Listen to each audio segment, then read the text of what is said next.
Before we dive into this journey about what truly gives value to our lives, I invite you to join our community. If you seek stories that embrace the soul and bring light to difficult days, please subscribe to the channel. Now, close your eyes for a moment and feel the scent of honey and thyme. Let's go to Honey Village.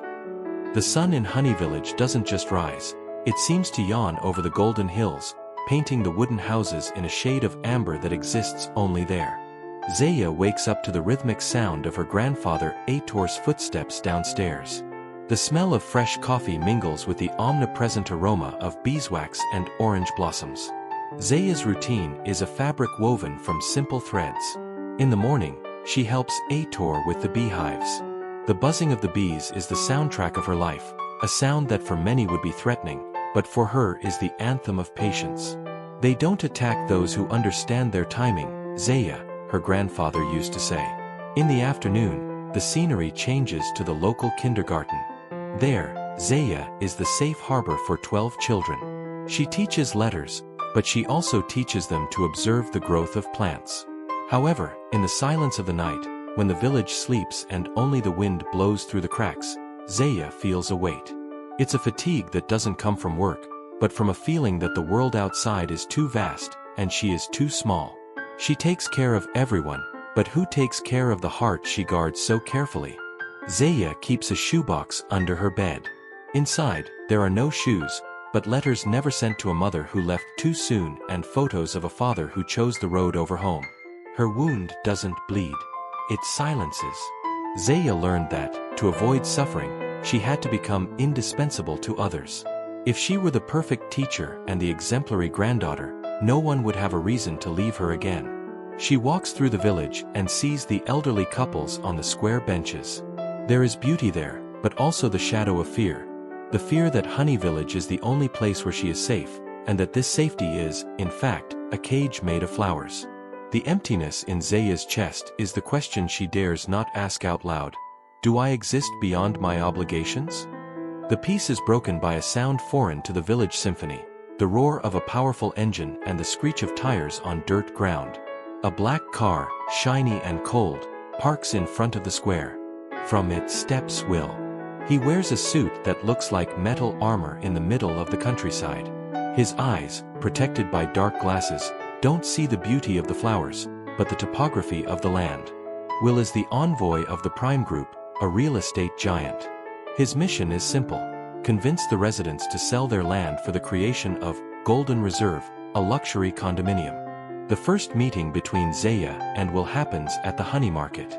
She sees him trying uselessly to wipe the mud off his expensive shoes.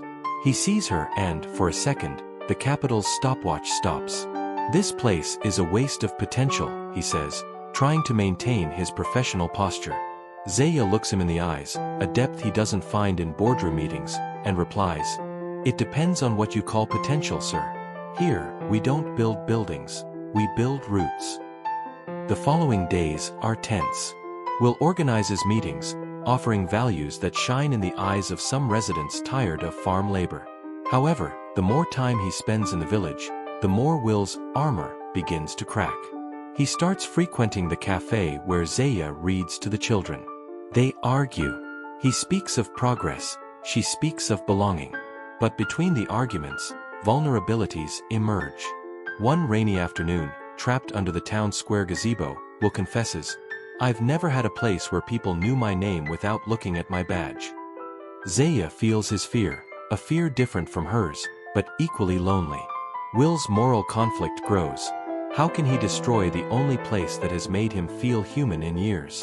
The attraction between them is like honey, sweet, thick, and hard to untangle. Sunday morning, a second luxury car arrives in the village. From it steps Vanessa, an elegant woman with a cold gaze. "Will, darling, why aren't you answering the calls from your fiancé and your father-in-law? The purchase contract should have been signed by now." Zaya's world collapses. Will wasn't just an invader, he was a man committed to the heiress of the company that wanted to destroy her home. The revelation that Will's marriage was, in fact, a business merger makes everything seem more sordid. Zaya pulls away. She runs to the beehives, but the buzzing now sounds like a scream. Grandfather Ator tries to touch her, but she flinches. She feels betrayed not just by Will, but by her own hope. Will tries to explain, but the words die before Vanessa's gaze, as she holds the contract like a weapon. He is bound by moral and financial debts to Vanessa's father. He chose the village, but the city came to fetch him with chains. Chapter 6. The Inner Awakening. Will finds himself locked in a hotel room in the neighboring city, surrounded by spreadsheets and Vanessa's demands. He looks at his hands and no longer sees the glow of gold, but the memory of Zaya's touch and the dust of the earth. He realizes he has spent his entire life climbing a ladder that was leaning against the wrong wall. Meanwhile, in Honey Village, Zaya sits with her grandfather. "I was a fool, Grandpa. I thought he was different." Ator, with his calloused hands, replies, "Zaya, honey is only sweet because the bees face the wind. You are suffering because your heart is fertile. Don't close the door just because someone walked in without wiping their feet. The question is not what he did, but who you decide to be after this." Zaya realizes that her happiness cannot depend on the physical preservation of the village, but on the preservation of her inner peace. She begins to understand that forgiveness is not for the other person, it is for herself. Will makes the decision that will change his life forever. He confronts Vanessa and his father-in-law. He resigns from his position, gives up his company shares, and leaves his life of privilege. "You can buy land, but you cannot buy the soul of a place," he says, signing his own resignation. He returns to Honey Village, no longer in the black car, but on a common bus, with a backpack and his heart in his hand. He doesn't go to ask that the land not be sold, he goes to fight alongside them. Zaya, in turn, organizes the community. She realizes the village needs to modernize to survive, but on its own terms. She proposes the creation of an organic honey cooperative and ecological tourism. She stops running from the conflict and decides to face it with her head held high. The reconstruction is slow and painful, like all real healing. Will asks every resident for forgiveness. He uses his legal knowledge to find loopholes that protect Honey Village as a cultural heritage site. Zaya and Will meet again on the Orange Hill. There are no fireworks, only the sound of the heavy breathing of those who have carried too many burdens. "I lost everything I thought I had," Will says. "And what is left?" Zaya asks. He looks at her, his eyes moist. "The man I should have always been is what's left." They start working together. He helps with the cooperative's administration. She teaches him to read the signs of nature. Their relationship is no longer based on enchantment, but on the raw, naked truth. 2 years pass. Honey Village doesn't have a luxury condominium, but it has a new school, built with the sweat and honey of the cooperative. We see Zaya and Will walking through the kindergarten. She no longer carries that emptiness in her chest. He no longer wears the suit of armor. Grandfather Ator watches them from afar, smiling as the bees work in the sun. Their story teaches us that sometimes, life needs to be shaken so that real foundations can be built. Love is not what protects us from pain, but what gives us the courage to walk through it.